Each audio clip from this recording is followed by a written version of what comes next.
Number 10. Starting off strong with animal court. That's right. In the Middle Ages, apparently, it was a regular thing that animals would be put on trial. It was believed that animals who committed a crime were possessed by the devil. Of course they were. Of course. And to let them go unpunished would give the devil the permission to take over human affairs. You don't want that, so they would be put on trial. Everything from hogs, beetles, rats, mice, cockerels, all have a history of being put on trial. In the 14th century, local people even prosecuted Spanish flies. Spanish flies were dangerous to livestock and would ruin vegetation, so needless to say, they weren't well liked. And they were appointed a lawyer, what kind of lawyer back then? No idea, and given great dignity in court, though the verdict was not favorable. They were condemned and banished from a plot of land. How exactly they enforced this? Who knows? An anywhere wedding, number 9. Apparently, back in the Middle Ages, shotgun weddings were like the thing. It was the to-do. One must simply exchange a sincere vow for another, or not even sincere. It could be like, you wanna get married? Yeah? Cool, awesome. And 2 people could be married. Considering the hot blood of the youth, this could happen anywhere, even after they had already done the deed. Therefore, keeping track of who was married to who got pretty confusing. So then the church finally decided to make marriage a holy sacrament, which must be observed by God, but not only God. The families had to make sure the ceremony was official all the way to the wedding night. Very often the bride would be carried to the marriage bed by the family, who would then stay to view the consummation of the union. That's right, the tickly-boo, the boo-boo, the jiggy. Yeah, that's right, your parents, your in-laws would wait until they saw you get jiggy with it. Number 8, the Dancing Plague. Not as much of a tradition, but an event that almost became one. When I first learned about the Dancing Plague, I was speechless, and hopefully you will be too. Keep in mind the Middle Ages weren't colorless, but there were some pretty bleak times. Doctors debate whether this event was caused by a bacteria in rye that can cause hallucinations like LSD, but no one can really be sure. It just kinda happened, and it's well documented. All people know is that in Strasbourg in July of 1518, a woman named Frau Drafia started dancing in the street, and by the end of the week 40 people joined in, and by the end of the month 400 people joined in. It was nuts! It was like a massive never-ending rave. Initially, physicians thought folks were just stressed out, so they even brought in professional dancers and musicians to like encourage the joyousness, but then people started dying from heart attacks and fatigue. So by that point they were like, we better cut this off, and so they whisked everyone off to the mountaintop to pray, and apparently that prayed the dancing away. Number 7, men's fashion. I may be making a big statement here, but considering men's fashion has been variations of the tux for over 2 centuries now, kind of, that's a stretch. This may be one of, if not the most colorful periods of men's fashion. Men got pretty risky with their attire, like you're kind of impressed. Anglo-Saxon men wore tunics, trousers, leggings, and strappy leather shoes tied together with belts and girdles. Doesn't sound too crazy yet, but wait. Cod pieces were in, and tunics got shorter so they could see their front manhood. Also, very long shoes were a big thing. The longer the shoes, the richer you appeared, and the more pronounced the codpiece. Well, I think you get the picture. Men who wore pointier shoes had a higher social position. Some shoes were so long that they had to be reinforced with whalebone. They also adorned wide brim hats, felt caps, and hoods to protect their eyes during extreme weather. Number 6. The Black Death. Ooh, talk about a curveball. The year's 1348. People are saying things like, don't let the bed bugs bite. Clearly not a very clean and safe time. The Black Death, aka pestilence, aka the Great Mortality, or simply known as the Plague. Single-handedly the worst pandemic ever recorded in history, wiping out somewhere between 70 to 200 million people. Ooh, now I get where bless you comes from. Someone sneezed back then and everyone's dead at 14. This is where we see those doctors in the terrifying bird outfits with the long noses stuffed with garlic and herbs. Excuse me? Yeah, he's not wearing a mask. I'm just trying to watch a cat publicly get skinned. Yeah, 6 feet please. Some doctors prescribed urinating on a person so that the bad smell would drive out the infection. Can you imagine? Just a doctor writing you up a script, and go ahead and pee on yourself about 4 to 5 times a day. Take with food. Should be gone early next week. And just let me put my mask back on here before you leave. there you are. The plague started in Europe in October 1347 when 12 ships from the Black Sea docked at the Sicilian port of Messina. Most sailors aboard the ships were already dead, but those who were still alive were covered head to toe in black boils that oozed pus and blood. Ugh. Sometimes the Black Death included fever, chills, vomiting, diarrhea, temporary loss in motor skills, and then, of course, death. Number 5. Joan of Arc. Finally, a woman in the Middle Ages! Who'da thunk? Joan of Arc was considered and still is revered the heroine of France for her role in the Siege of Orleans during France's 100-year war with England. Joan of Arc, a peasant with faith on her side, had believed that God had chosen her to lead France in victory against England and had spoken to her since she was young. At only age 17, she had stolen men's armors, a white horse, and like a Valkyrie riding into battle, she had convinced an entire army that she was appointed by God to win. And then did! That's the most badass thing I've ever heard in my entire life. After such a miraculous victory, her reputation spread among France, and upon her capture and death at 19, the Maid of Orleans herself would forever live on as one of the greatest saints and symbols of the country of France. Number 4. Henry V.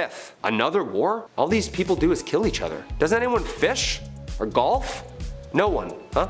Just swords and heads, swords and heads. A history itself. This time, England beats France. King Henry V, Prince Hal himself, leans into his kingly duties, demolishing France in what Shakespeare would delve into years to come. The Battle of Agincourt is one of England's most celebrated victories and was one of the most important triumphs in the 100 Years' War. Then should the warlike Harry, like himself, assume the port of Mars, and at his heels, leashed in like hounds, should famine, sword, and fire crouch for employment.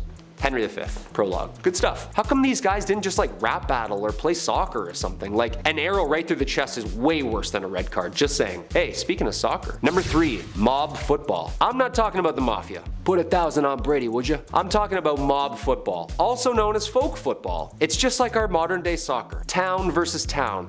Except it has an unlimited amount of players. And there's only 2 rules to the game. Get the inflated pig's bladder over the opposing team's lines on the other side of town, and no murdering. I mean, I guess this is closer to rugby? Yeah, this is literally just rugby. This game was played competitively and eventually outlawed at Oxford University in 1555. Just a guy named Jeeves in a polo. Oh yeah, I play mob football at Oxford.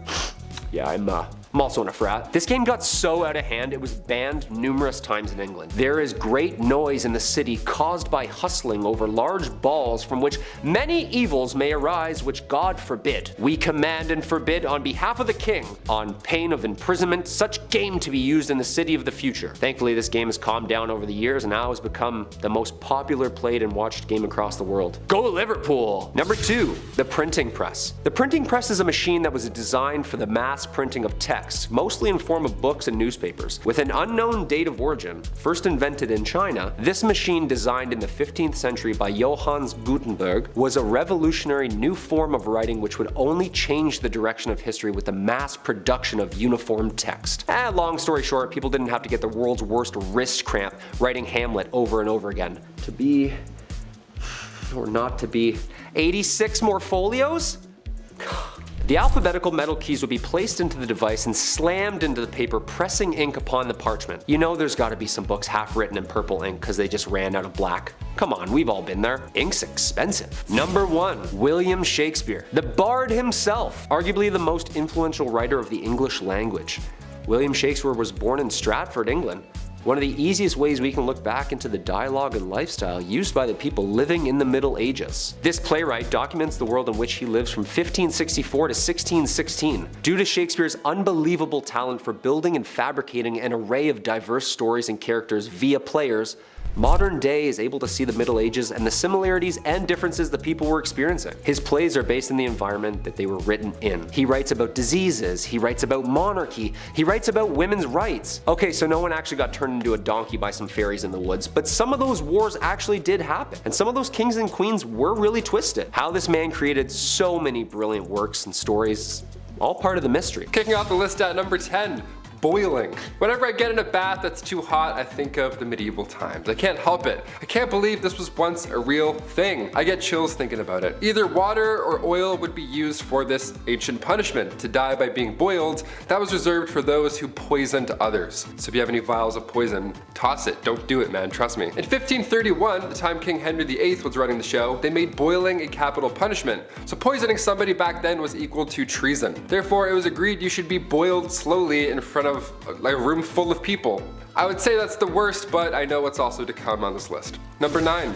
Water. Taking a step away from the worst physical thing one could possibly go through, let's take a look at how far the mind will go before it too breaks. Sensory deprivation is still around today. In fact, there's many who pay for it. Yeah, they lie in a dark tub full of salt, then they float and listen to Childish Gambino. It's a magical experience. Your senses are powerful, especially combined with water, so this dripping machine, this old water punishment, that was just all bad. You had ice cold water dripping on your forehead and your face over and over for hours and hours. Drops would be at different random times so you can predict it as well. My toes are wiggling while I'm talking about this. This is making me anxious right now. In medieval times, they would tie you down and then using a horn, a big ass funnel, they would pour 9 pints of water down your throat. So water is horrible in many ways. Number 8, fire. Can't talk about medieval punishments without mentioning this witchy classic. Commonly practiced in Babylonia and ancient Israel, then later on in Europe with the classic witch hunts, burning at the stake didn't come from churches, like many believe. They didn't call the shots there at all. That was mainly how small towns settled local beef.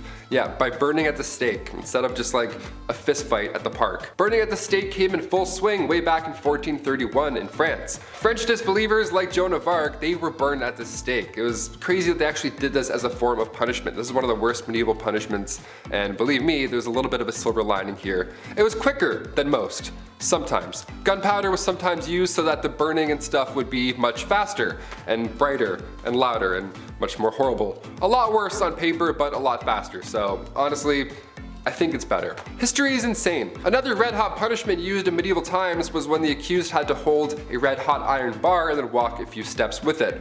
A red hot iron bar, your hands were literally toast at that point. Here's where it gets even worse though. 3 days later, the accused would come back to the court, and then when the bandages were removed, if their hands were healing, they started to heal, they were deemed innocent. They were on the path to goodness and whatever. If their hands were still in horrible condition from, say, I don't know, holding a red hot iron bar, then they were pronounced guilty.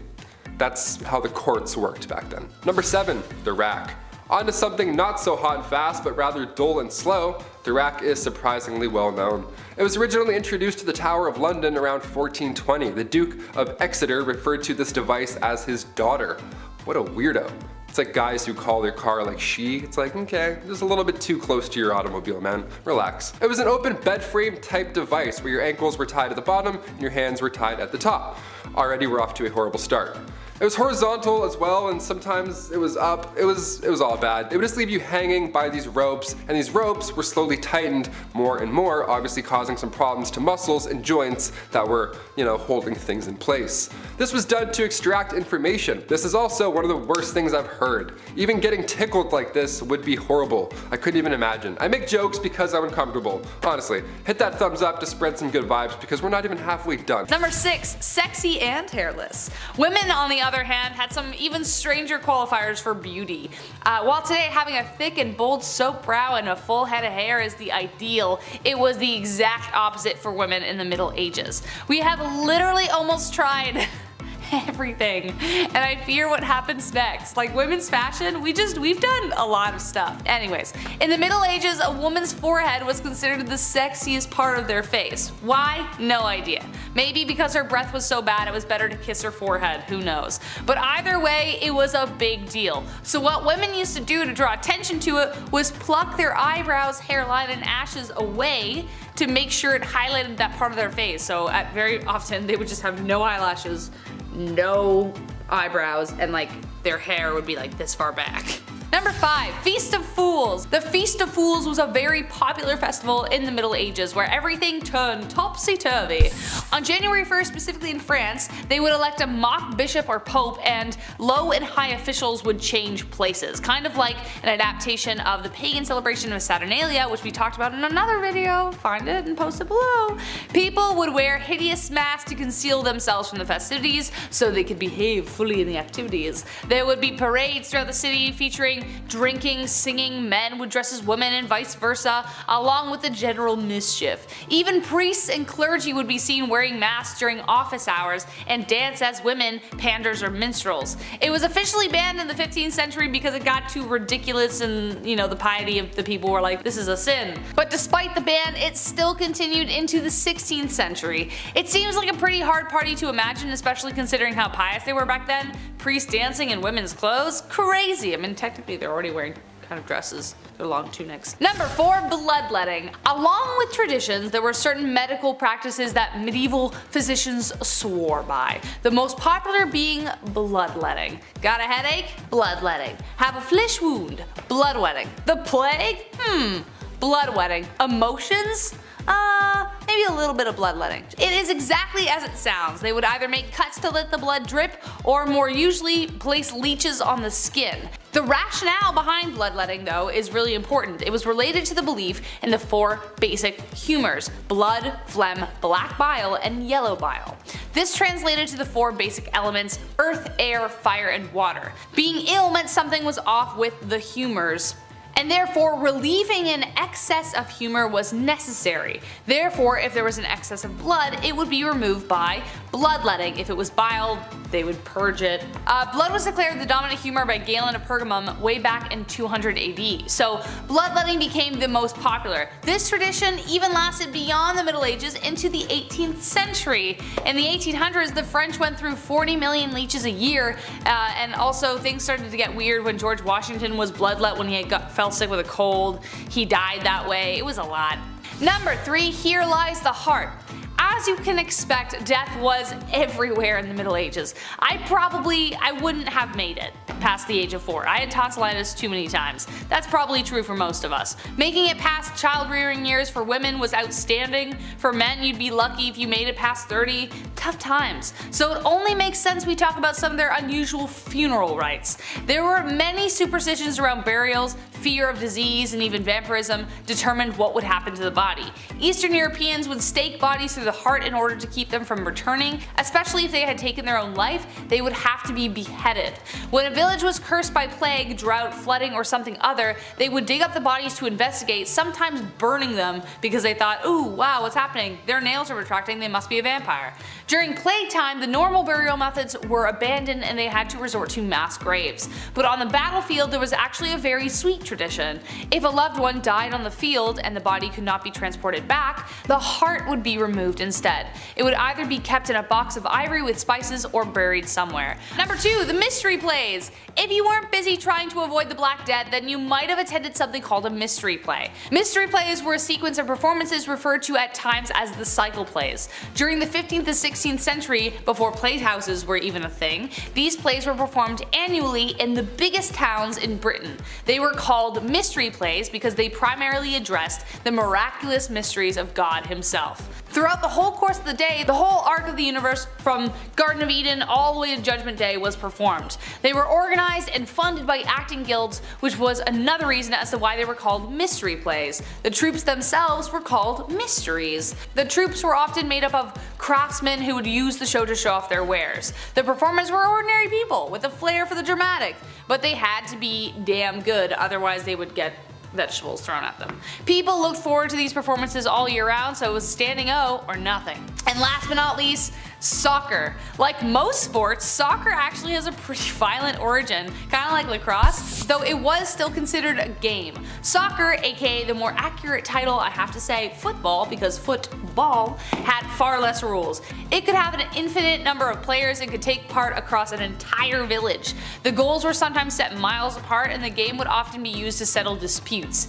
As a result, they got violent. They got really violent. You could do absolutely absolutely anything in order to get the ball, save actually taking someone's life. It also wasn't strictly football. You could use any part of your body to get there. Wrestling, punching, kicking, scratching, tripping, you name it. If it got you a goal, fair game. But it is all fun and games until someone's eye gets poked out. In 1314, King Edward II decided it was time to put a damper on the game that was causing too much injury and property damage. He forbade the games and condemned any who disobeyed to imprisonment, but you can imagine that people didn't play by those rules either, because soccer still exists today somehow. Number 10. Pressure to perform. In the Middle Ages, either partner in a marriage was entitled to coitus with their partners under any circumstances. It was called the marriage rite. This went both ways, and unless you were passionately in love with your partner and straight, this could be a nightmare. It was so sacred you could even get it on in a church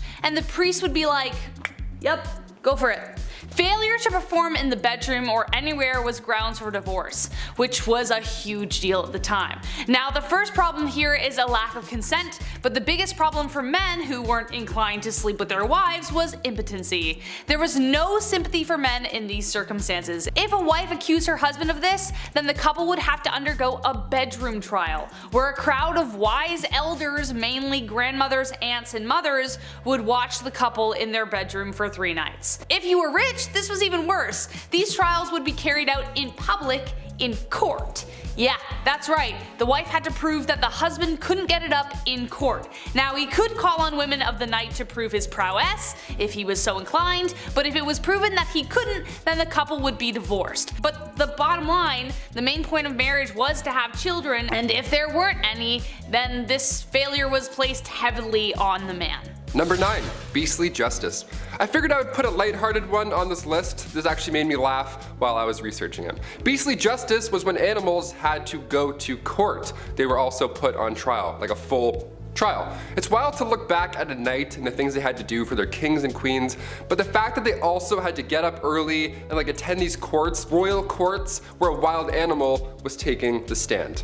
And it actually happened in history. That's what happened after an animal runs through town. It would attack people, being confused and all, as most animals are, but the townsfolk would actually believe that the devil was involved in this animal's scheme. Like these animals worked for Big Red himself. In 1457, villagers in France had to deal with 6 pigs who ran wild and attacked locals. They did a lot of damage, so instead of just putting the animals down or setting them free, away from your town, they took them to a real trial. There was a judge, a couple prosecutors, 8 witnesses, a defense attorney for the pigs, which I gotta say, we should do a list just on that person alone. What a weird job. These pigs were hung from a gallows tree. A knight had to formally hang pigs after a trial was concluded.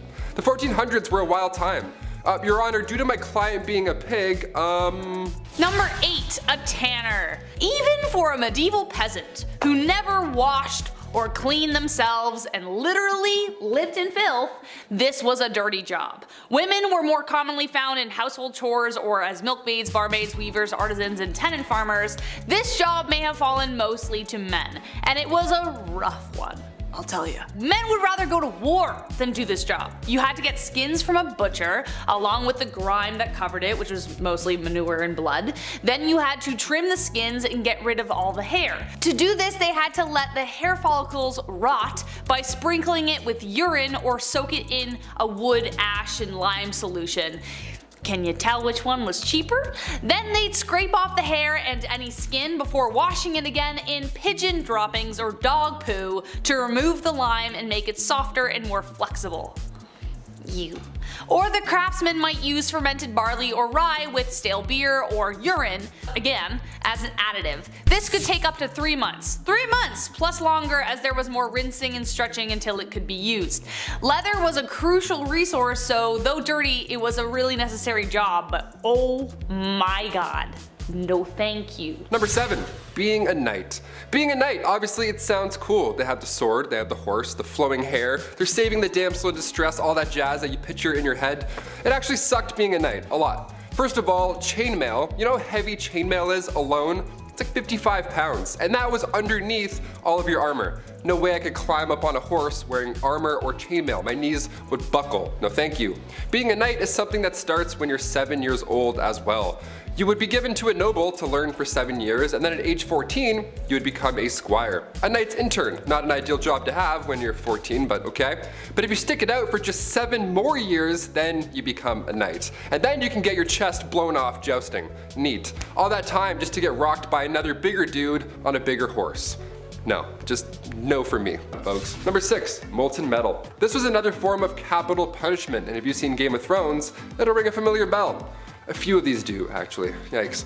Metal would be heated up in a cauldron for a long time, to the point where it was liquid. It was molten metal, just a soup of minerals. Look, we said this video wasn't for the faint-hearted, and here at Bumblebee, we like to keep that promise.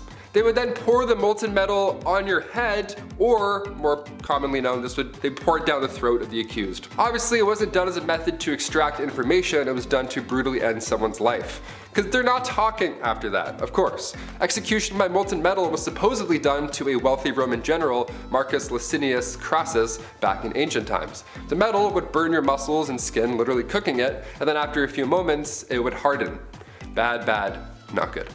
Number 5. Keel hauling. Not to be confused with Kegels, keel hauling was reserved for the worst of the worst at sea.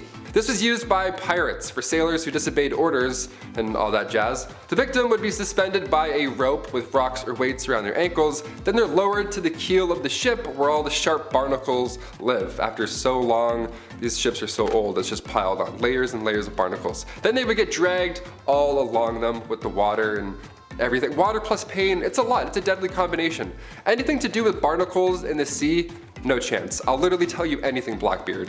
Anything. Number 4, solitary confinement.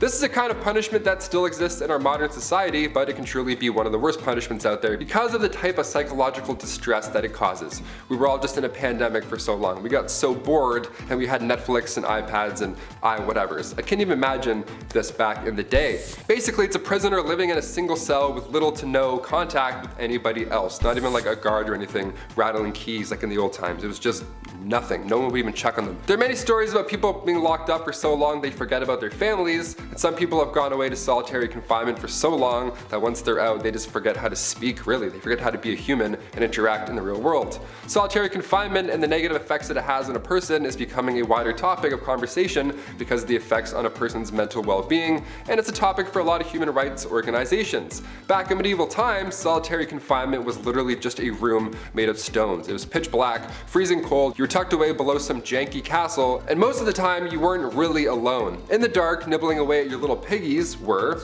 number 3, rats. Another Game of Thrones classic. If you're a rat person, I know there's a lot of people who do tricks with their pet rat. That's cool, but maybe cover Stuart Little's eyes for this one. Rats as a medieval punishment, where do I even start? Okay, this one was a punishment for the rats at the same time. What was once called a rat trap involved a man or woman being tied down to something, and then a metal enclosure would be strapped down to their chest or their stomach. Now inside this metal enclosure, there's rats, which are also just loose walking around, and the person can feel them, the little feet walking around in their skin. And this is when the person, and still in the punishment, begins heating the other end of the metal enclosure. Historically, it was hot coals that were usually placed on top, or there's a fire underneath, which quickly creates a hot environment for the rats inside.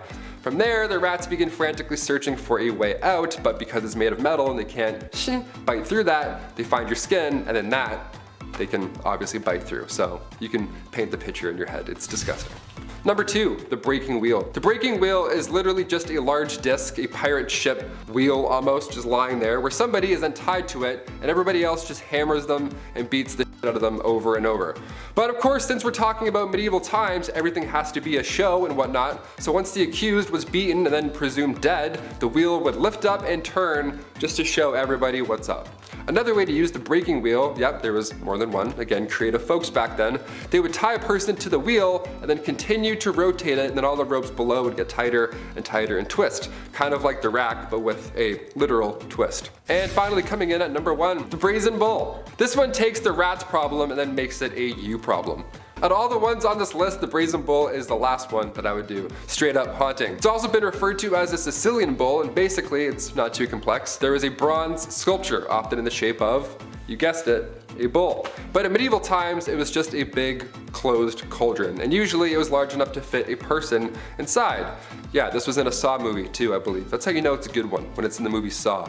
So once the person was locked inside or it was leaned over so they couldn't get out, a fire would then be set underneath this bull, and then you can probably figure out the rest in your head. They would even engineer the bull so that when somebody screamed, it sounded like a bull's roar. At number 10, watching consummation. Back in medieval times, depending on the century, weddings either meant a lot or meant nothing at all. If it was the early medieval age, then no one really gave a hoot about marriage, and I'll get to that later. But later, in the medieval age, marriage became a holy sacrament, and this sacrament had to be consummated. On the night of the couple's wedding, they would do the good old brown chicken, brown cow, boom boom pow, OMG wow, which could have been a positive or negative experience depending on circumstance, but it was also a little weird because there would be people watching it all happen. That's right guys, after the ceremony and reception, people would follow the bride and groom up to the bedroom and be like, hey Joe, grab the popcorn, we're watching the live showing of 50 Shades of Grey. And Joe would be like, yo bet, and then that's exactly how it happened. Anyways,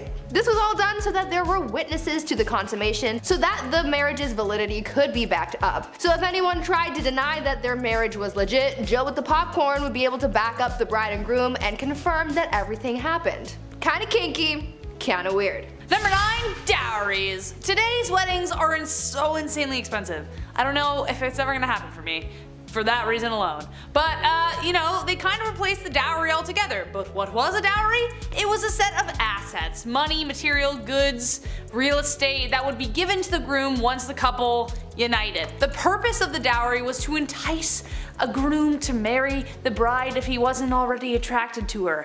A kind of, we will pay you to marry our daughter kind of vibes. But it also acts as a kind of insurance for the bride. Should the marriage end in divorce, the husband is expected to pay it back. So yes, there were indeed take-backsies if things got really bad. Though considering divorce and annulments were rare and the money really never belonged to her, not the best rule to live by, but the groom would also pay something called the bride price or bride wealth. The groom was expected to pay a sum either in assets or money to secure a lady's hand in marriage. This implied security for the bride and their family. But yes, in both accounts, technically, a bride could be bought and sold for whatever price the family/groom deemed appropriate, so really just a marriage pawn. On number 8, shotgun wedding. Marriage and weddings back in the medieval ages were practiced very differently compared to today. Back then, people started getting married and having kids very, very young. Usually, girls would be married off as soon as they hit puberty, so around the age of 12, and they would start popping out as many spawn as possible because the high infant mortality rate made it very difficult to grow a family. On top of the duty to further the population, these marriages weren't for love. Arranged marriages were the norm back then because it was mostly used to join families for status or alliances, or because your dad owed Billy from down the block a favor and he offered you to his son Billy Jr. Marriage ceremonies were also very different back then. Because marriage wasn't as big of a fuss as it is now, it didn't matter where you got married or how soon. You could get engaged in the morning and be married by lunchtime if you really wanted to. Most people didn't need permission to get married, so they could hold the ceremony anywhere. Marriage ceremonies could be held in places like pubs, in the middle of the street, or even in bed. Because of this, it made it really hard to know who was married and to whom until the 12th century when it was declared a holy sacrament that must be observed by God. Number 6, death by anything, but mostly violence. Life in medieval times was considered basically brutal and short. If it wasn't the plague, it was a cold. If it wasn't disease, it was the weather. If it wasn't the weather, it was famine. If it wasn't famine, it was violence everywhere else. It was a damn miracle if you survived childhood. If you had to pick any other time in history to live, like you couldn't live in this one. Taylor asked me this earlier and I had a response, but it definitely wasn't this time. Literally block this time period from your mind. Between 1330 to 1479, men could expect to die 9 years sooner than their female counterparts. The reason was violence against men by other men. But the biggest factor that made especially men's lives so short was the violence, as I mentioned. Think about it. It was men who were often called to war with only their farming tools, or if they were proper soldiers they would have had more, but they were called off to do jobs that literally required them to kill or be killed.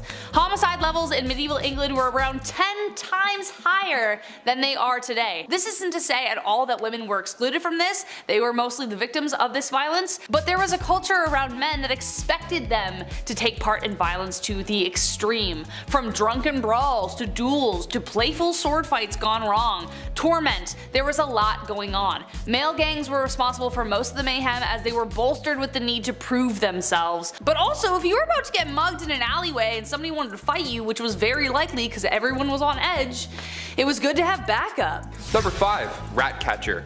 As the name hints towards, rat catchers are one of the worst jobs you can have in and around a castle. It's an important role, of course, like being a fool or a literal walking, talking toilet, which I'll get into later, but there needs to be a chasseur de rats.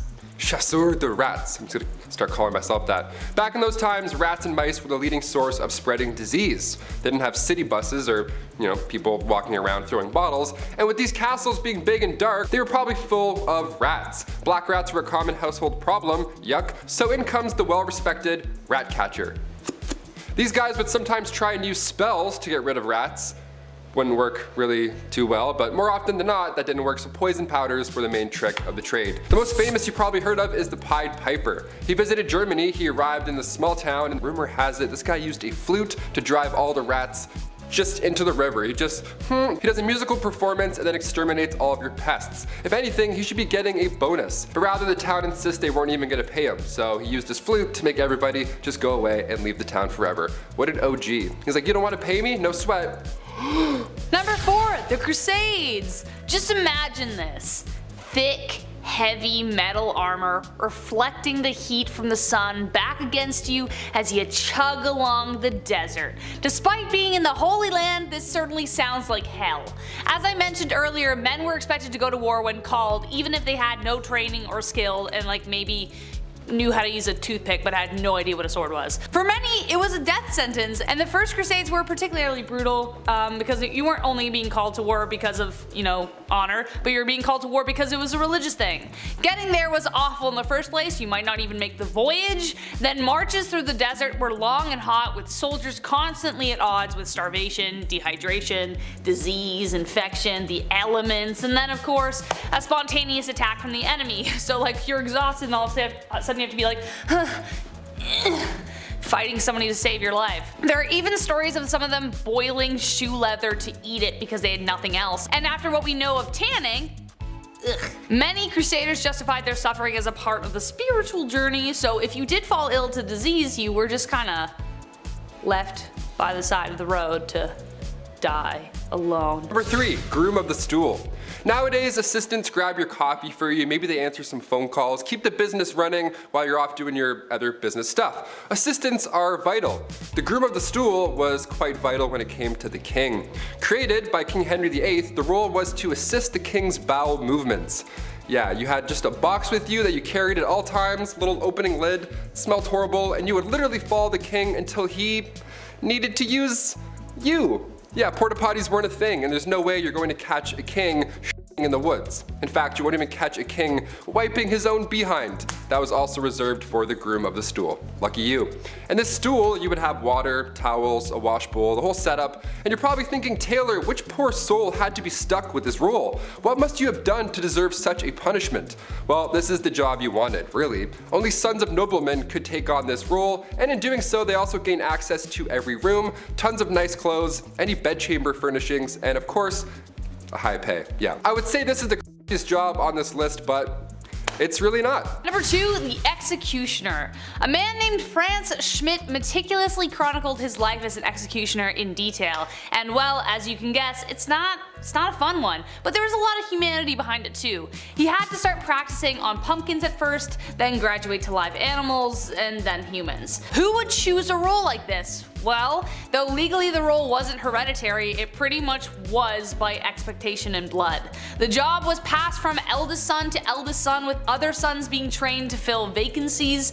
Daughters of executioners married sons of executioners, so the position would continue. As most people saw this as a pretty undesirable profession, it was difficult to keep anyone at their posts, so the job fell to the men who inherited the axe, as it were. So Not legally, but it was. This cycle of executioners created something called executioner dynasties across Europe. The existence of these dynasties meant that men were trapped in this cycle of employment and had few other opportunities to work. It also meant you had a very lonely life, as people who associated with death weren't people anyone liked to hang around. And number 1, the Gong farmer. The Gong farmer, of course we had to end on this one, as it's definitely the most crappy of the list. Medieval washrooms are just horrible. They're not really a thing. They didn't have the sanitation techniques that we have today. Stuff would often pile up within the castle walls, and over time it would smell worse and worse. You can only imagine. The rat trapper would be around this area too, I'm assuming. So maybe they would see each other and fist bump and be like, hey, our jobs suck, nice, let's do it, get that bread. So these respected Gong farmers, they would come in and take the bad stuff away from the castle. They were crap commuters, essentially. These cesspits were usually in the bottom of the castle, the lowest level, because you know how gravity and things work. These guys would go in and dig through years of yuck, piles of it, just moving all day long back and forth out of the castle.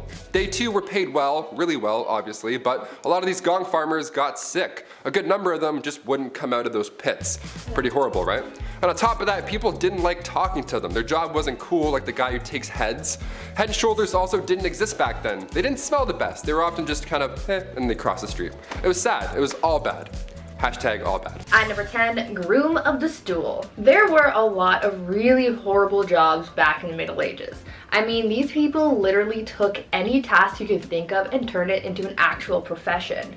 From fetching water from the nearest stream to handing drinks to people, everyone had some kind of job. But with that said, some jobs were worse than others, and here's one of them. The groom of the stool was a job created during the reign of Henry VIII, where the role was to monitor and assist the king in his bowel movements. They would carry a commode around at all times, waiting for the king to do his business, and they were also tasked with monitoring the king's diet and meal times, and would organize the king's days around his break times.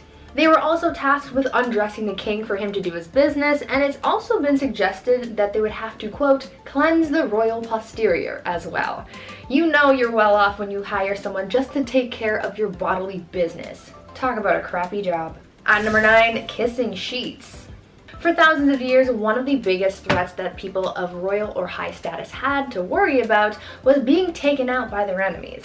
Monarchs worried about the threat of being poisoned by their enemies, as it was one of the most common methods of offing someone. So they thought of an array of precautions to take in order to prevent being taken out by some kind of spicy death sauce or something. Many monarchs hired tasters to try their food before it was given to the king to make sure it wasn't poisoned, but some monarchs were also afraid of being poisoned through something that they touched. This is why Henry VIII hired someone with a very important job to make sure that his bed wasn't poisoned.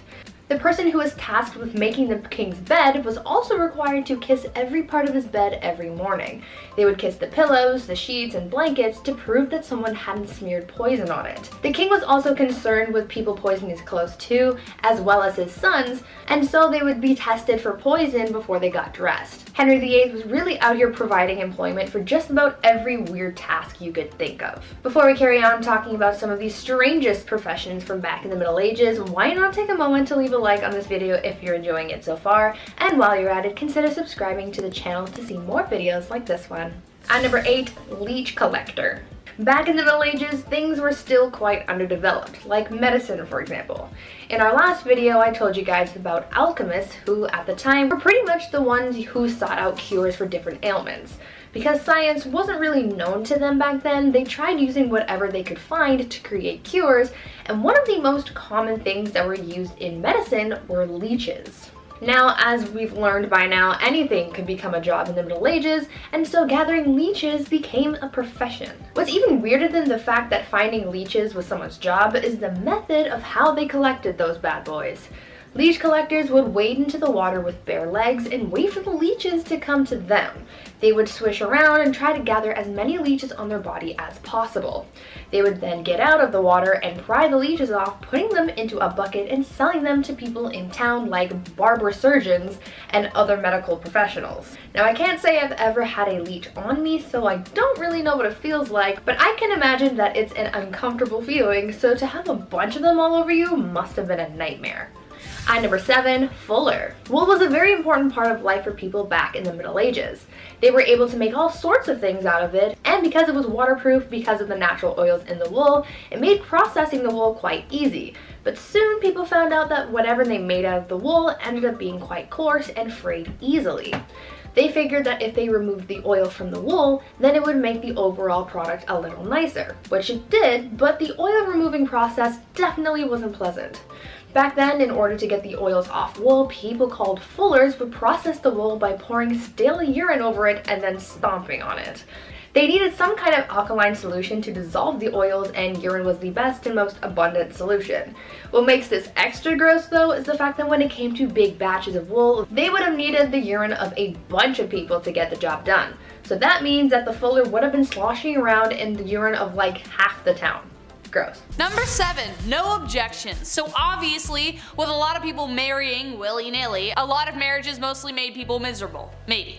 Enemies to lovers is my favorite book trope, so who knows how spicy things actually got. I hate you, I love you, next day, I don't know. But the famous line, speak now or forever hold your peace, only got introduced in 1215 to try and flesh out drama before they couldn't go back. In the Middle Ages, drama, discovered after marriage vows were exchanged, caused major problems since divorce wasn't easy or, accepted. We will get to that later. For instance, Joan of Kent, who was known for marrying Edward the Black Prince and mothering Richard II, had a secret marriage when she was 12 years old. She didn't get approved. In her early teens, she was married to an aristocrat, but the secret marriage was discovered after 8 years. The papal court had to overturn it and return her to her knight. He died 11 years later, and it was after that that her cousin Edward married her. Wouldn't it have been nice to know that little detail before she married the aristocrat guy? Yeah, probably would have saved a lot of heartbreak, hence why the speak now or forever hold your peace was introduced. At number 6, shoes. Back in the days of old, shoes were apparently a huge staple in society. They were pointy and weird and expensive and complicated and were even integrated into marriage practices. During the wedding ceremony, it was a tradition for the father of the bride to take one of the bride's shoes and give it to the groom. The groom would then tap the bride on the head with the shoe in a token of his authority. But the shoe traditions don't stop at bopping people on the head like little bunny foo-foo. You know how these days there's a tradition of throwing the bouquet at weddings, and apparently whoever catches it is the next to get married? Well, that tradition sort of came from the medieval tradition of throwing shoes at weddings. Instead of throwing flowers, brides would throw shoes at their bridesmaids to determine who was next to walk down the aisle. Now, this whole bride throwing things idea has failed me before because I caught a bouquet once and I'm as single as ever, so maybe someone needs to chuck a shoe at me or something this time. Please. Number 5, the bedroom trial. So divorce, again, wasn't a thing. On the upside of dying early, it potentially meant that you weren't locked in a marriage for too long. If the marriage did end, it wasn't a divorce, it was an annulment, which was very expensive. A common reason this happened was due to consanguinity, which was close relations by blood or marriage, which was forbidden.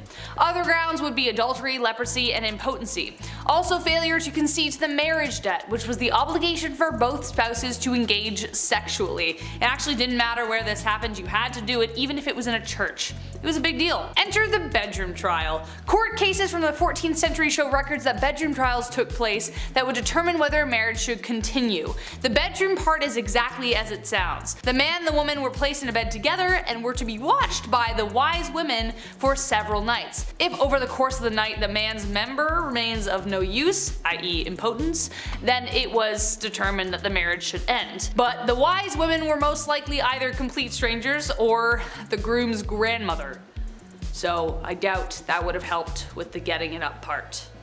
Poor guys. At number 4, marrying the country. If you married an entire country, does that count as polygamy? Are you technically married to everyone in the country or just the one country as a singular unit? These are the shower thoughts that I wish I could ask medieval queens, but unfortunately they died a long time ago, along with their marriage secrets and probably some recipes for poison too. Back to this whole marrying the country idea though. Back in the medieval age, when someone became queen, they had to get married more than once. For them, it wasn't just about marrying their spouse, they also had to marry their country. This process was called consecration, and it was something that a ruler had to go through in order to be a legitimate queen. The queen would go through a symbolic marriage to the realm, complete with prayers and a blessing and a ring and a crown. It was essentially like a real wedding, except the groom was a nation of people. Sounds like a happy marriage to me.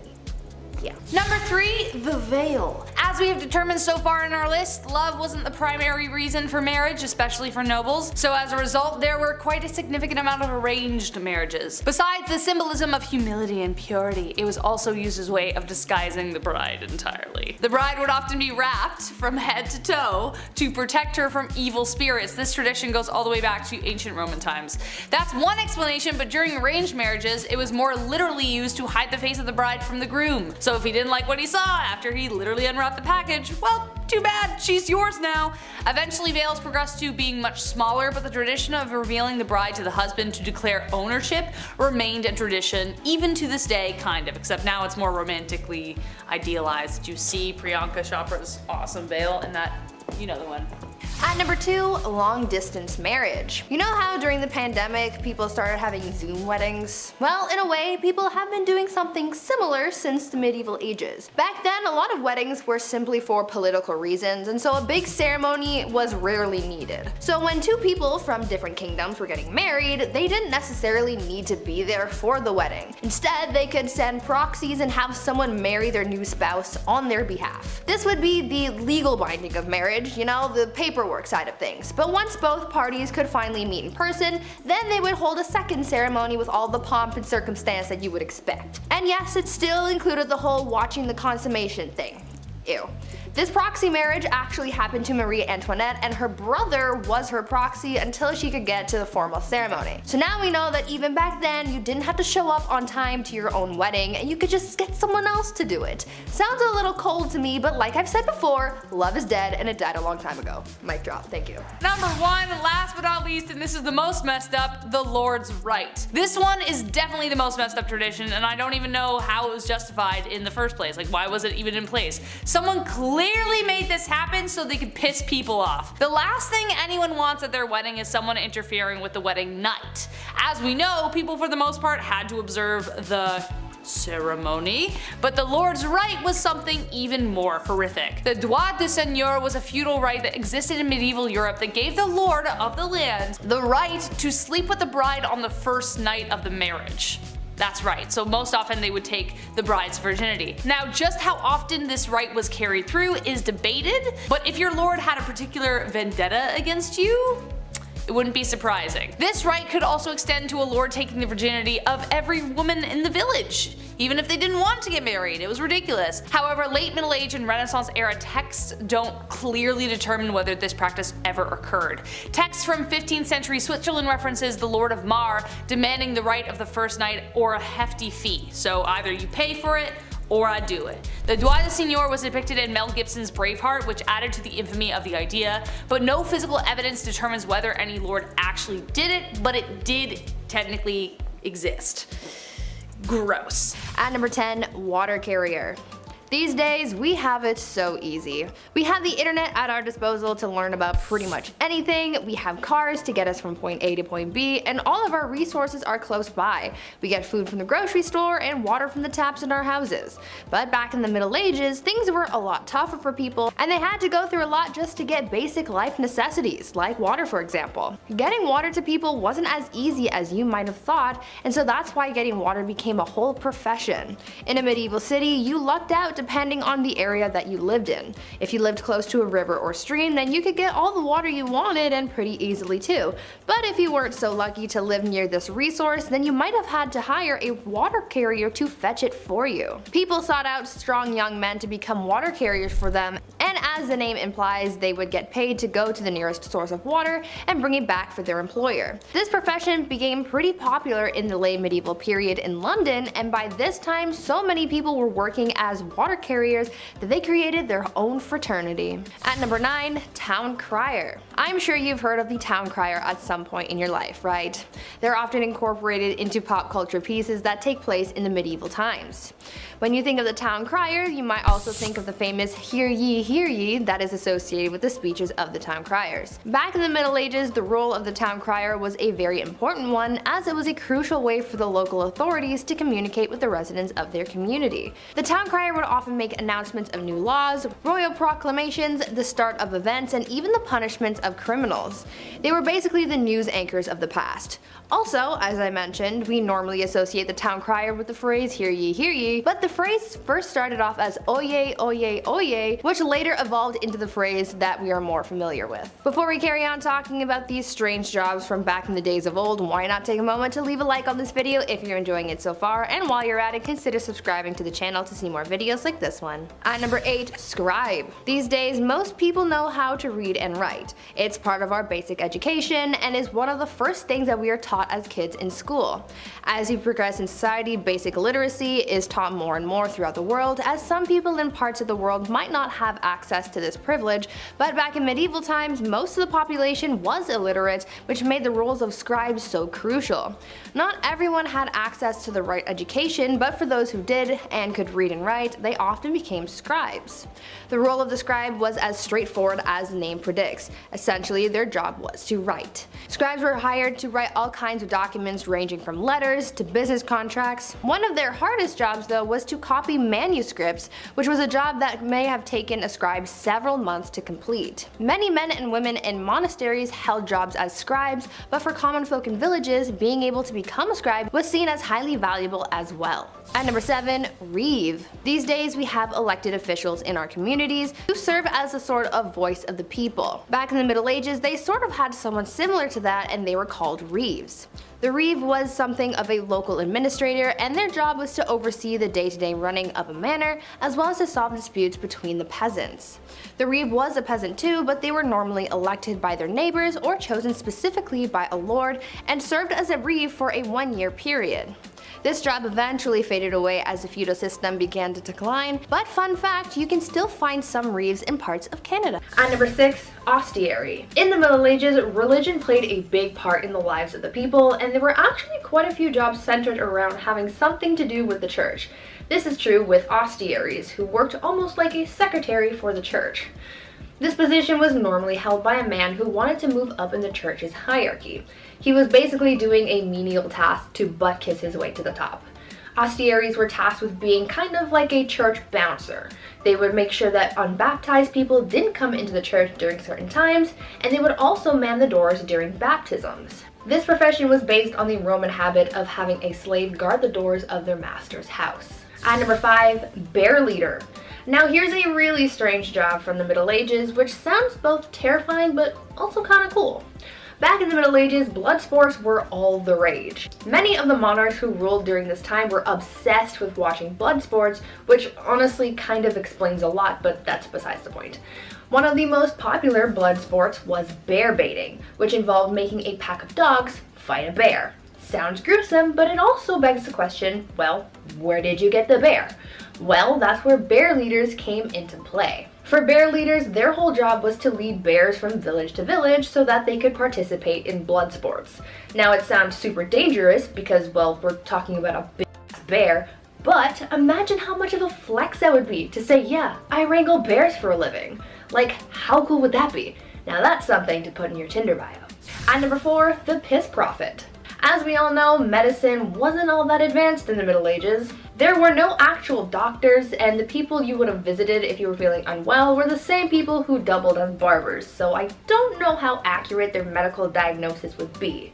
In medieval England, people didn't really know much about health, and many people were known to get diagnosed based on their pee. Back then, they believed that the consistency, color, and taste of someone's pee could diagnose someone's ailments. The people who collected people's urine samples were called piss prophets, and they had their own criteria for determining what was going on in someone's body based on their urine. According to the piss prophets, if your pee was white, then it was the ideal color, and that meant that everything was working properly. If it was wine colored, like blue or black, then it meant that something was very wrong. And if it was green, then you were basically on your last leg and you should probably get your will in order. Now, I'm not sure how accurate these readings actually were because medicine was basically non-existent back then, but they tried their best with what they had, I guess. At number 3, muckraker. In our last video about unusual jobs from the Middle Ages, I told you guys about a job where people had to clean up human waste with ladles and then transport it elsewhere to keep the town clean. But there's another profession along those same kind of lines that I'd like to tell you about. Muckrakers were the people who were responsible for cleaning waste off the streets in whatever town they were in.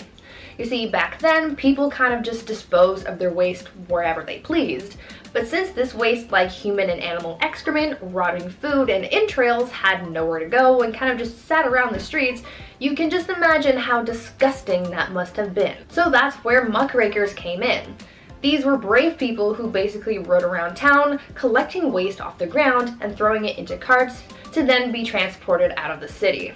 As horrible as this job may sound though, these people actually made a lot of money. Muckrakers could make in 11 days the same amount as another laborer makes in 6 months. Would you do this job if it made you rich? At number 2, arming squires.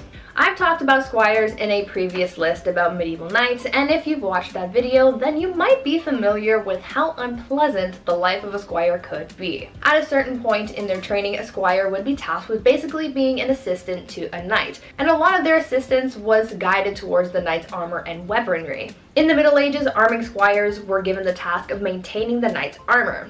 So this meant that they had to make sure that the armor was clean and properly attached to the knight's body. This job was so serious that sometimes the arming squire would have to run out into the battlefield in the middle of a fight to tend to their knight's armor, which meant that they were risking their lives for a couple hunks of metal.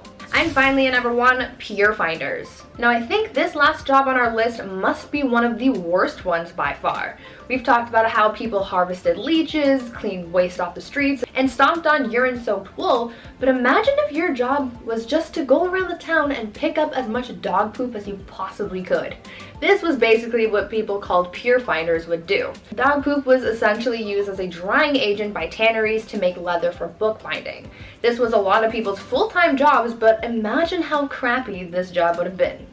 I'll see myself out. Okay, number 10, location, location, location. So first off, let's begin at the very foundation as to why medieval castles were built in the first place. And the biggest hint lies in where they were built. From the 11th century onwards, medieval castles were built for a few reasons. 1, to demonstrate wealth. 2, provide a place of defense and retreat. And thirdly, to defend important passageways and landways. Oh, and it was a nice place to live. But specifically because of the last few reasons, where a castle was built really mattered. Some were built by the sea to have a strong advantage over naval attacks, or they were built on hilltops just like you see in the movies. The more they could see, the better the chance they had of anticipating the enemy's attack. But even still, some castles took this idea to the extreme, such as Castle Monte Titano, which literally looks like it's about to fall off of a cliff any moment, or Przemyśl Castle, which was built into the side of a cliff face and is only partially visible from the outside. This would definitely make it difficult for anyone to attack the fortress given the rough terrain, but still, like, how did they even build that? How did you even build it? I don't even know. Just the talent, pure talent. Number 9, helmeted cock.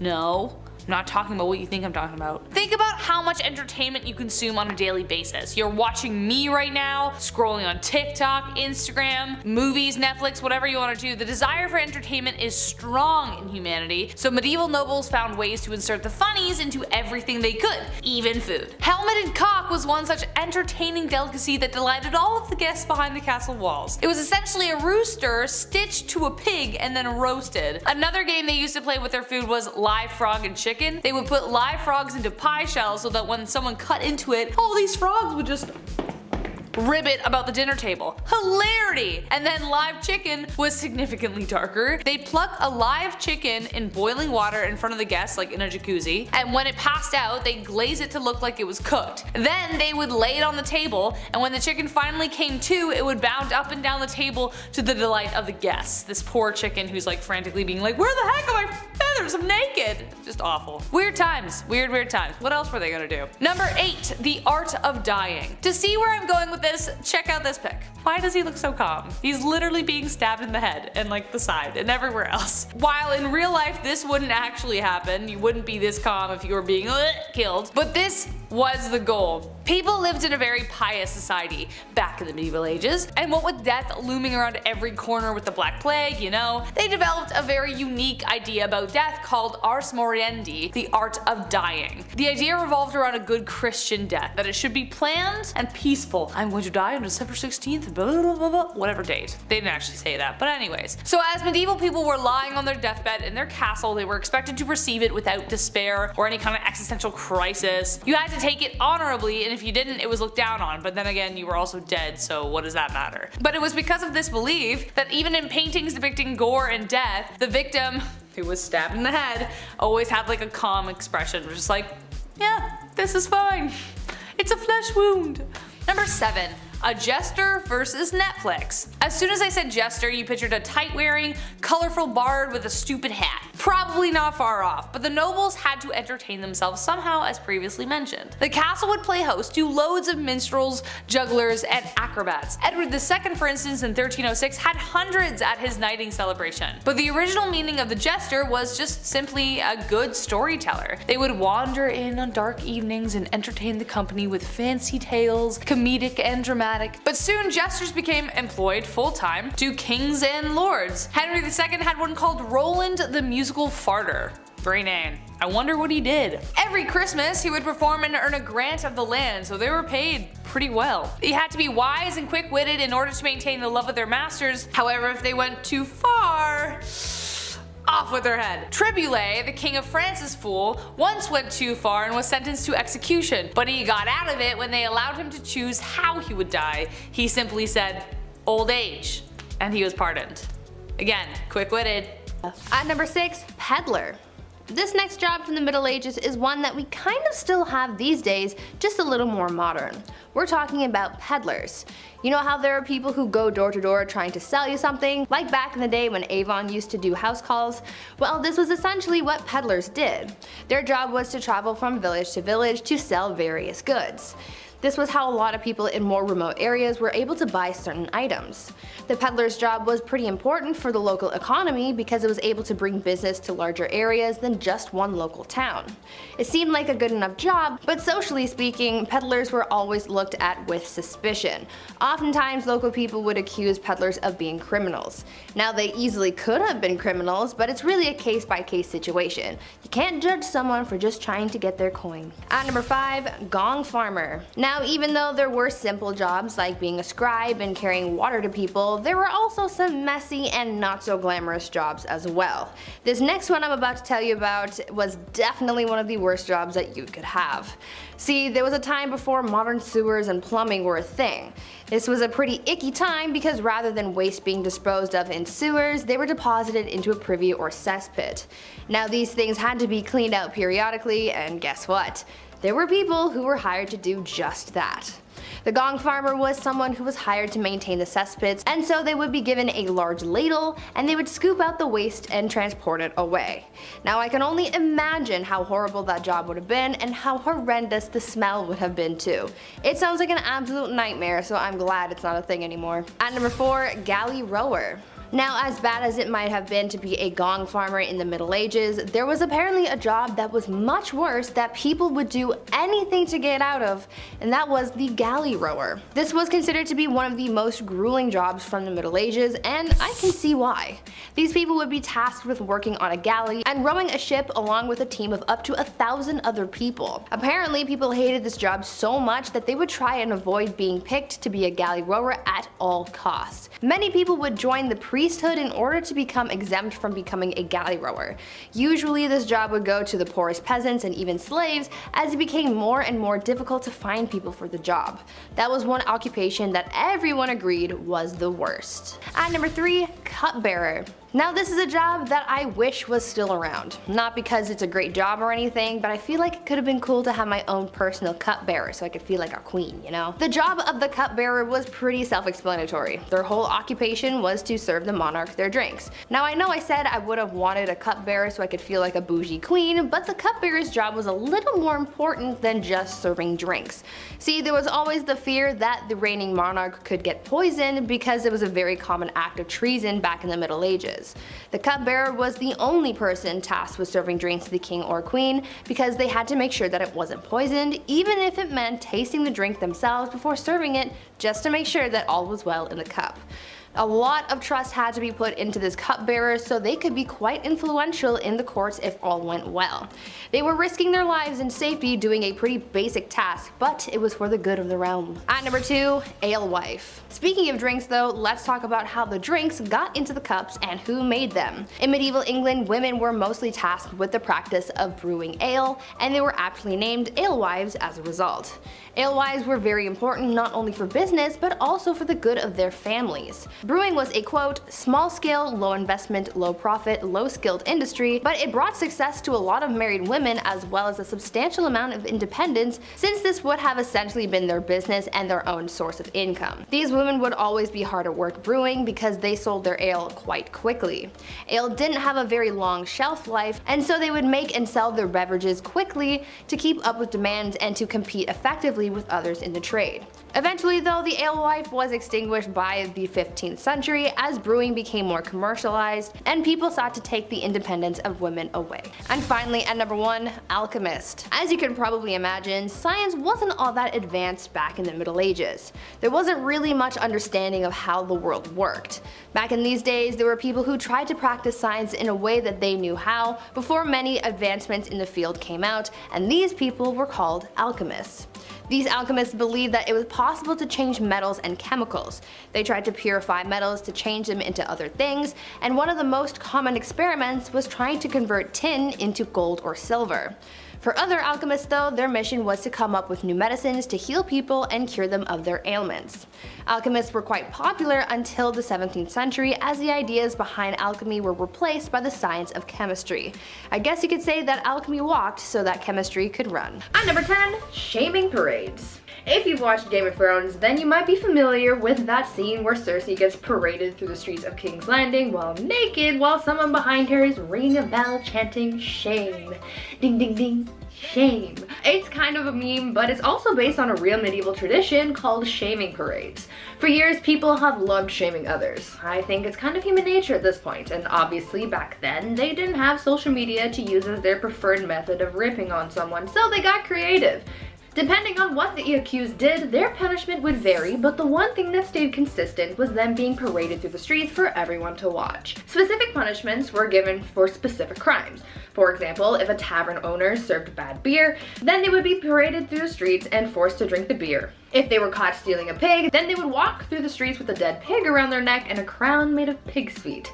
People would throw things like glass, rocks, and even dead cats at whoever was being paraded, and it was quite the spectacle. Now, would you rather experience this or being cancelled on social media? At number 9, cemetery fun. What types of things do you guys like to do for fun? Do you play video games, or read, or maybe watch Netflix or YouTube? And where do you like to go for fun? Maybe the mall, or to your friend's house? Well, if you lived in the Dark Ages in Europe, you would go to the place where everyone goes for fun. The cemetery. Yeah, you're gonna go kiki it up with the corpses, and unfortunately, they're not corpse husband. Although, corpse, if you're watching, hit me up. I love you. Anyways, back in the Dark Ages, the cemetery was the place to be. It was considered to be the social hub of the community. Back then, people held theater performances, elections, trials, and even set up businesses in the cemetery because graveyard shops were exempt from taxes. There was quite a lot going on in the cemetery, and it was almost like the equivalent to going to the mall. But I want you guys to tell me if you would ever be like the people in the Dark Ages and just go to the cemetery for fun.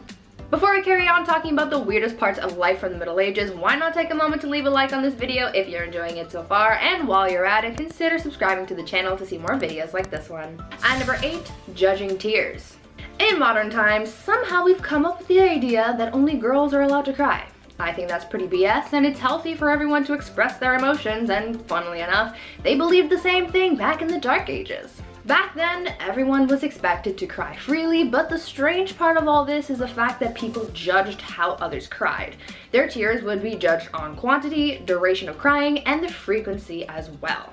They took their tears pretty seriously. Obviously, when someone was crying because of some kind of loss, it was nothing, but if they saw someone else crying for a different or unexplained reason, this was believed to have been different kinds of tears, which they called the gift of tears.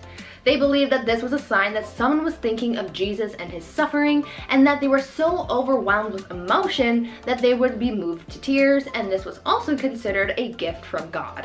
As long as someone's crying wasn't too loud, they didn't cry too much, and it wasn't disturbing anyone, especially during a church service, they were just considered particularly devout. At number 7, soccer. These days, people regard soccer, or football, as a modern European sport, and though it is popular in these modern times, it turns out that the sport has been around for a lot longer than you might think. Soccer was first played back in the Dark Ages, however, it is very different from the soccer that we know today.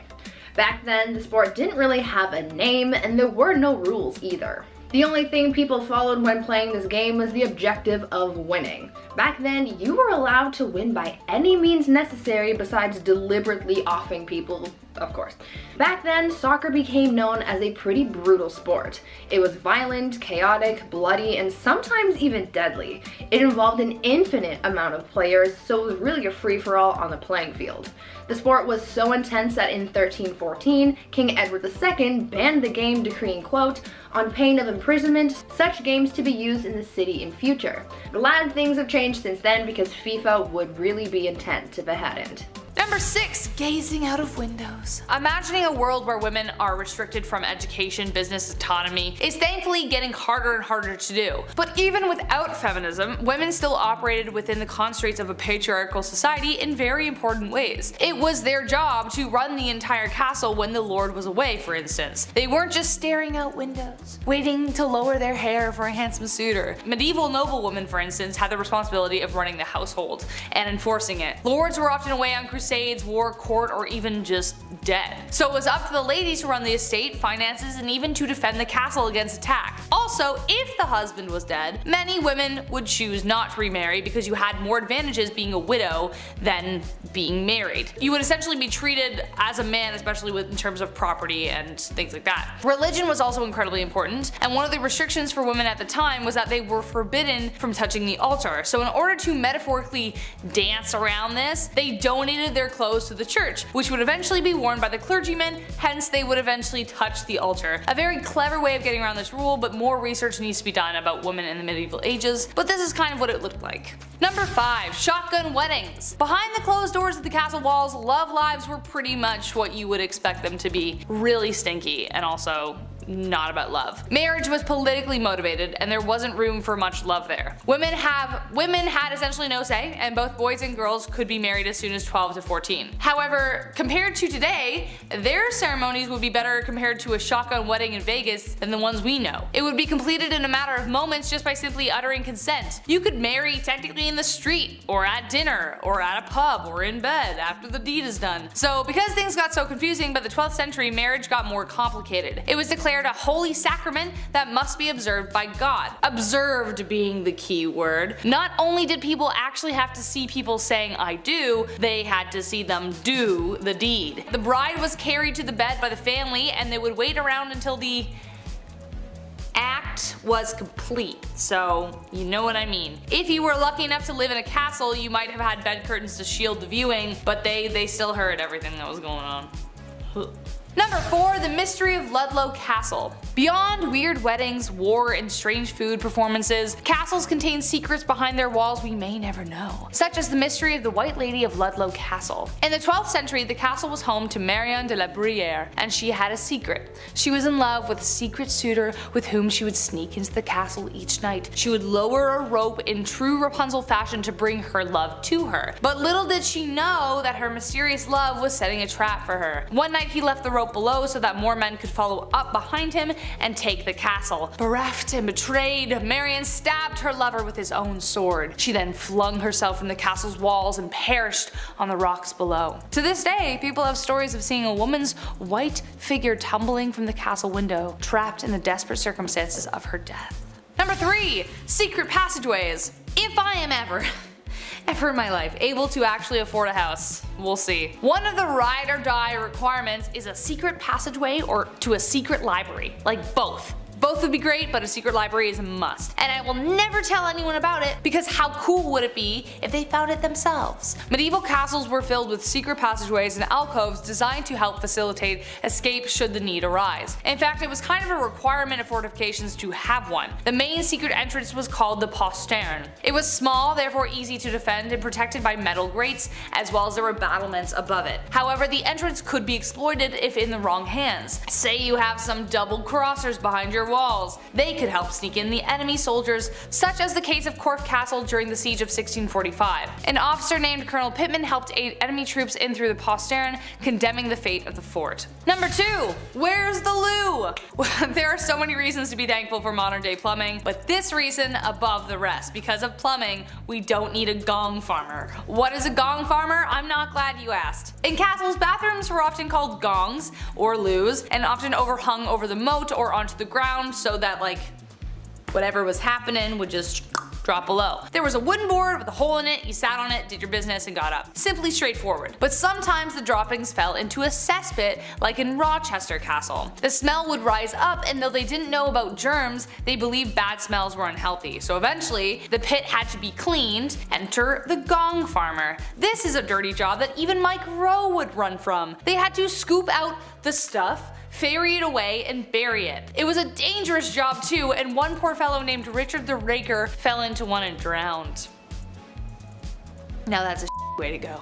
And last but not least, the Tower of London Zoo? The Tower of London has seen a lot of action since it was built by William the Conqueror in the 1070s. It has housed some of history's most famous political prisoners, but did you know that at one time it was kind of a zoo? From the 1200s to 1835, the tower housed an exotic assortment of wild animals. Lions, tigers, bears, oh my, but also elephants, monkeys, and polar bears. They were brought to the castle as gifts, and if you visit the attraction now, there are wire sculptures commemorating the beasts. In 1235, Henry III was given leopards, though most likely they were lions, but they were just called that, by the Holy Roman Emperor Frederick II, and that's where it all began. The king decided to start a zoo at the tower, and that he did. A polar bear joined the exhibit in 1252, and then an African elephant in 1255. A special enclosure was built, but sadly the elephant died only a couple years later, which was sadly the fate of most of the animals, except for the lions. They did pretty well. Number 10. Treaty of Verdun. The Treaty of Verdun, or also known as Traité de Verdun, was a contract agreed on in August 843 in which divided the Frankish Empire into 3 kingdoms among the surviving sons of the Emperor Louis I,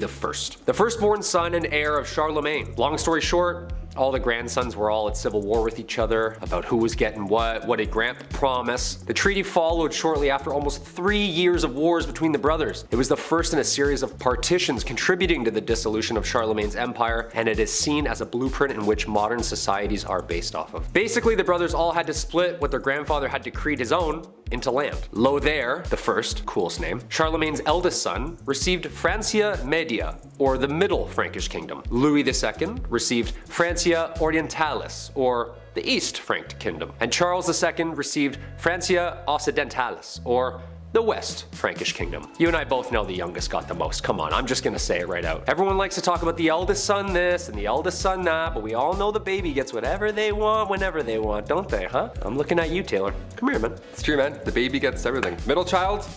This guy didn't even exist growing up. Didn't hear from him. Number 9.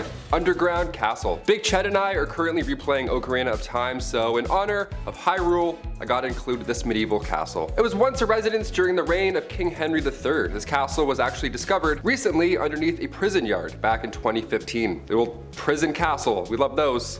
Shawshank Redemption 2, Medieval Edition. Super recent discovery. Archaeologists discovered walls of a castle underneath the basketball court in southwest England at a former prison. Yeah, dudes were shooting threes over top a kingdom and they had no idea. How amazing is that? This was the same castle that played part in the mid-1100s during England's Civil War. The castle actually fell later in the 1400s, and the prison was built on the grounds later in the 1700s until it closed its gates forever in 2013. And then we were shooting threes and then we discovered it, of course. If I was a ghost haunting these grounds, I would make every shot miss. Easily. I would just float near the net, tap the ball away, like, nice try. Back to prison. Number 8. Stonemasonry. So we all know about who wrote what and who translated what to what text and which language. while writing what play, which was based on who. But who built all this stuff? When we think of the Dark Ages, we can't forget the megalithic Leviathan stones carved and molded together to create the enormous Gothic castles and cathedrals that are still standing to this day. How did people do it back then? Well, masons in medieval England were responsible for building. Masons were highly skilled craftsmen, and their trade was primarily used in the building of castles, churches, and cathedrals. There were three main classes of stonemasons. There was the apprentice, the journeyman, and the master mason. So what would a medieval construction site exactly look like? Well, of course, there's the master mason. He's usually the head and the overseer of the work, and he's the most skilled of the tradesmen. This is like the head honcho on site. We've all seen this guy walking around site. He's always angry, he's always yelling, "Hey, who's got the plans? You, give me those. What are these? Backwards, you idiot. I would have put the window down there." So how did they exactly chisel out all of these castles from one giant rock? Well, they didn't. The stone had to be quarried first. From quarrymen. These were not masons. Their job was to get the stone for the masons to work on out of the ground. Local stone was used first, but occasionally stone could travel vast distances, even from other countries. So I gotta drag that boulder there all the way to Scotland? Okay, some of the most beautiful architecture ever created can be still seen across Europe. The amount of time and skill it took for these people to have designed, constructed, and chiseled such megalithic sites still baffles me. I'd be trying to read the plan still.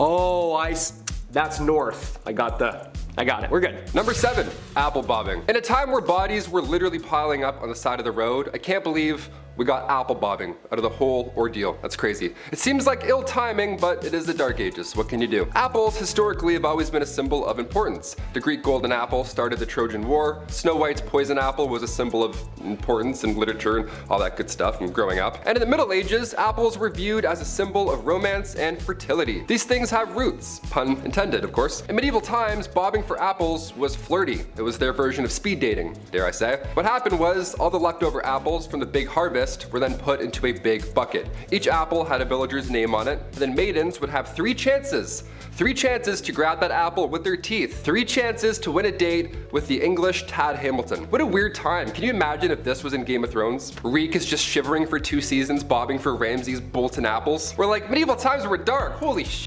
And number 6, too much poop. Here's a real downside to being a knight in the medieval era. While we've been taught that knights were these amazing, brave, chivalrous men that would rescue a princess and live happily ever after, the reality is they were a bunch of dudes on a muddy battlefield with poor hygiene that were literally pooping themselves to death. Many knights who embarked on crusades had a lot of parasites and diseases, and one illness that proved most problematic was dysentery. Dysentery is an illness that basically causes super poops due to a parasite. So these knights were out trying to win back the Holy Lands while their tum-tums were throwing up gang signs and getting mad rumbly on the battlefield. It is believed that these knights contracted dysentery through drinking tainted water, and because medicine was basically a myth at this point, once you contracted dysentery, you could basically kiss your life and your stomach contents goodbye. The most famous case of death by butt explosion was from the 7th Crusade, where Louis IX had contracted dysentery and had his pants cut because he was tired of having to pull them down every time he felt a rumbly in his tumbly. It all sounds like such a terrible way to go and a serious downside of being a knight. And number 5, unicorns and Jesus. The thing about the Dark Ages is that it was full of superstition and mythology. Within this period of time, there was a lot of confusion when it came to religion, as paganism and the rise of Christianity were both hot topics.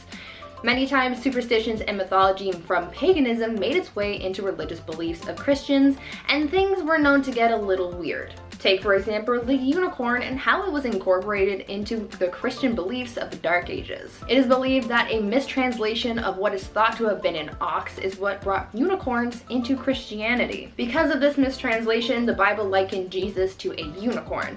Since it was in the religious text, people in the Dark Ages sort of just ran with it, and so they started incorporating the unicorn into many religious artworks. To further this whole thing, they made up a superstition that only innocent maidens were allowed to touch unicorns, and they even used unicorns to come up with a rather uncomfortable allegory of Christ entering Mary's womb. This unicorn thing was also fueled by the Vikings at one point, as during the Middle Ages, Vikings were known to con people into buying narwhal tusks marketed as real unicorn horns. And number 4, divorce by combat. Back in the Dark Ages, if you wanted a divorce, you had to be willing to fight for it. literally.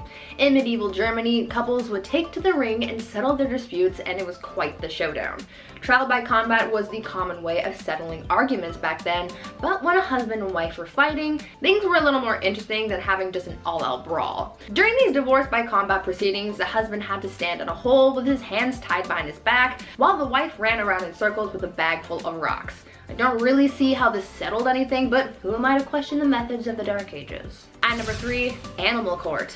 I think that one of the weirdest things about life in the Middle Ages was their legal cases.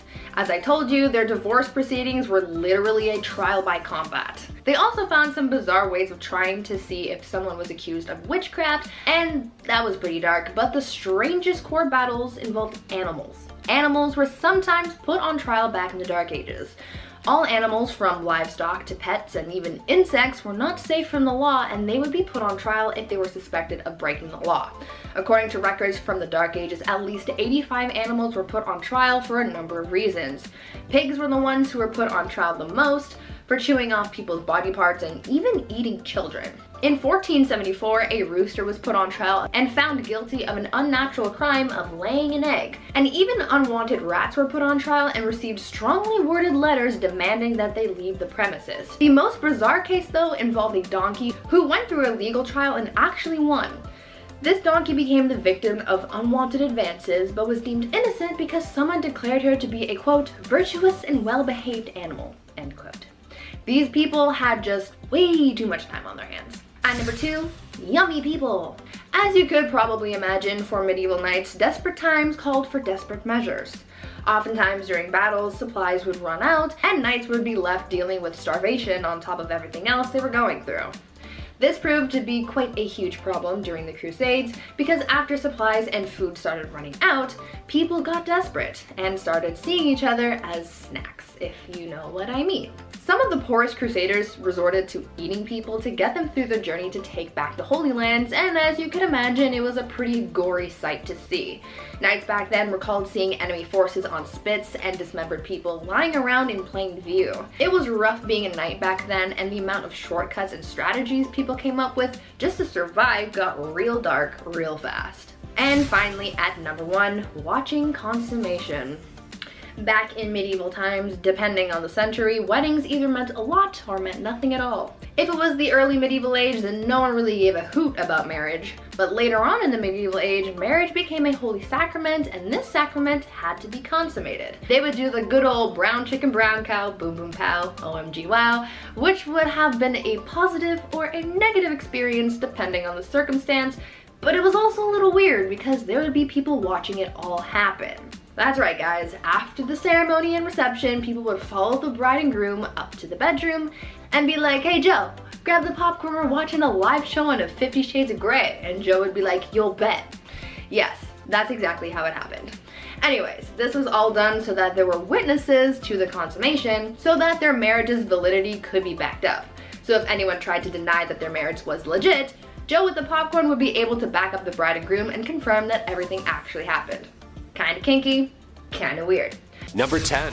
The Doomsday Book, 1085. The Doomsday Book was created under William I, also known as William the Conqueror. Like, you're already the first, man. You don't need 2 names, come on. This guy basically drew up a book to document people's money so that he could tax them. Oh yeah, this is the very first time surveyors went town to town and recorded how much money you would owe for simply just doing you. Men would show up at your house asking how much money you made and document your spending habits. 5 shillings on groceries, huh?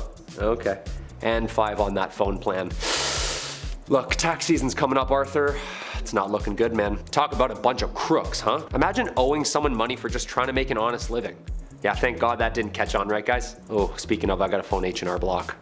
Number 9, the Crusades. A 3-part miniseries spanning over 200 years. These bloody and ruthless wars were battled between Muslim and Christians for the proprietorship over sacred sites and the land in the East Mediterranean. A 3-part miniseries spanning over 200 years. These bloody and ruthless wars were battled between Muslim and Christians for proprietorship over sacred sites and land in the East Mediterranean. Wars that resulted in 6 million deaths. The Knights Templar, a brotherhood of highly trained soldiers horseback bashing their way through the East. These guys were the real deal, almost like the Navy SEALs of their time. We've seen these paintings.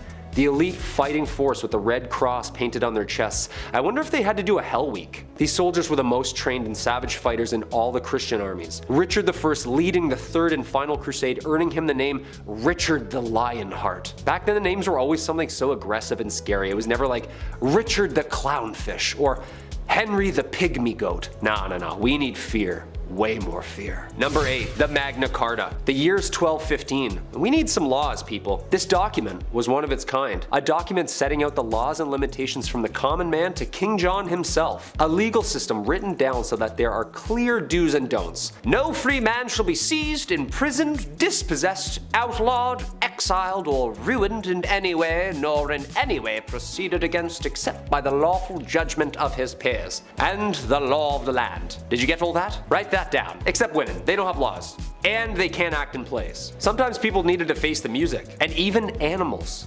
Huh?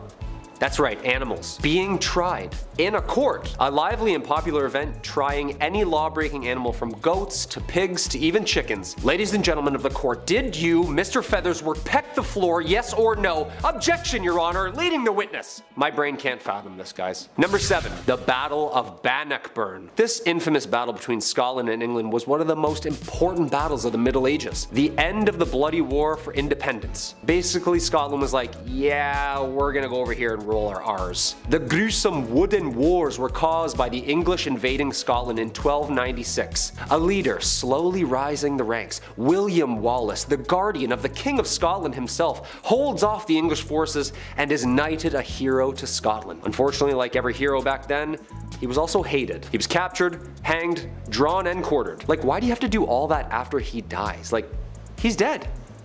Not fun. The battles between Scotland and England ended in 1314 with Robert the Bruce securing Scotland's independence, adding like 45 more dialects to the UK. Freedom! Number 6. The feudal system, aka feudalism, was a form of structure system existing in medieval Europe in which people would work and fight for nobles who gave them protection and land in return. A social political system in which landowners would contractually bind tenants to exchange their goods, loyalty, and simple space for safety and comfort within the laws of those ruling. Basically, this is like our renter's agreement now. I'll give you a place to stay and some heat. You give me an unfathomable and overpriced amount of shillings for these extremely low ceilings. Yeah, talk about crooks, man. This system stayed in place for more than 1,000 years and managed to fizzle its way out of society somewhere in the 15th century. Not just anybody would ask to be signed to this deal. There was structure and there was order. There was a lord, aka the landowner, aka your landlord, allowing vassals, aka tenants, to rent the land by providing services, especially military services. Yeah, you can stay here, but once in a while we're gonna need you to dump a bunch of boiling water and over that wall. Is that cool?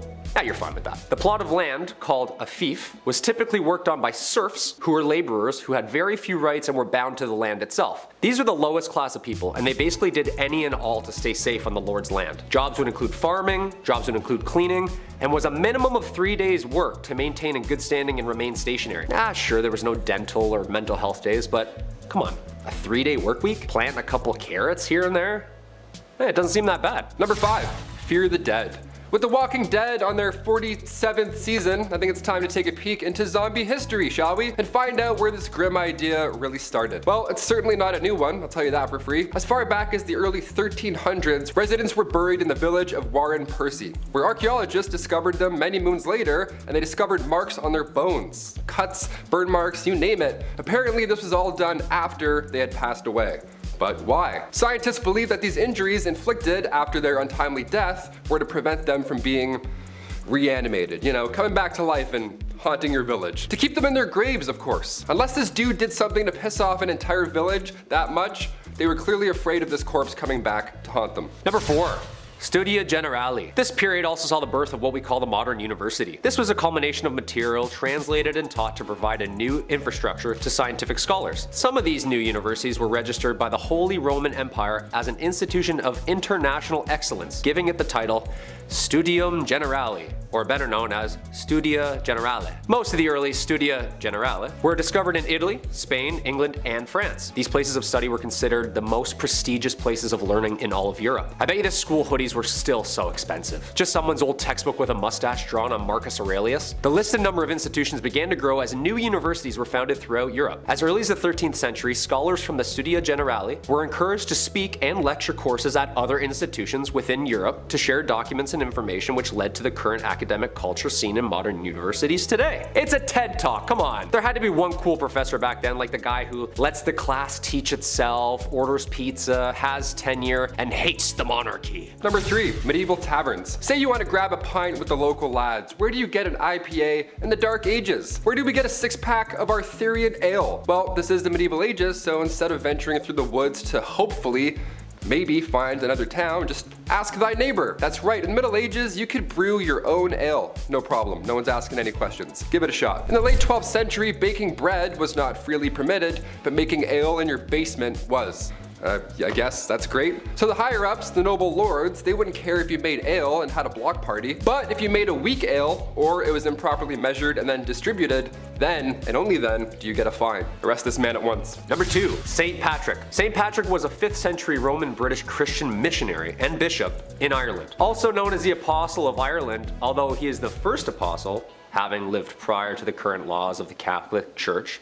He is considered a saint in the Catholic Church and is regarded as the enlightener of Ireland. The dates of Patrick's life are not certain, but there is a consensus that he was active in Ireland during the 5th century, making his rounds as a missionary, speaking the good word of God. But let's get into what everyone talks about with this guy. The good stuff, like slamming a green Guinness or getting all the snakes out of Ireland. I mean, I love the structure and the faith and stuff, but also chasing every snake out of an entire country with a walking stick. Shoo! Shoo, you fool, you bleeding bleeder, go! Go! Do you know how big Ireland is? St. Patrick's Day is on March 17th, the supposed date of his death in 461 AD. It is enjoyed inside and outside Ireland as a religious and cultural holiday and remains a celebration of Ireland itself. And finally, number 1, dancing plague. A medieval plague, but make it groovy. Yeah, let's start dancing. That's right, the dancing plague. This was a real danger back in 1518. I'll try not to laugh, but I'll try. This was perhaps one of the weirdest events in history. Fra Trafea was the first victim of said plague. She was moving her body around frantically, so much so that it resembled a dance or something, in the middle of the Holy Roman Empire. And as if that wasn't weird already, dozens of others began to join. And then more,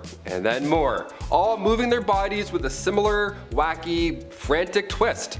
This was long before Chubby Checker came along, so we still have no idea what was going on here. Like, we're out of guesses at this point. This twist lasted for months. People were dropping on the spot. It was scary and confusing. In total, there were around 400 victims that fell to this mysterious illness.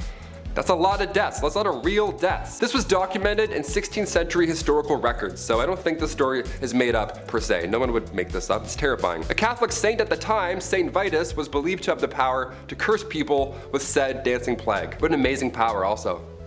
Guy starts moonwalking away, you're like, beat it. Some suggest this was a cult, others believe they ate toxic rye.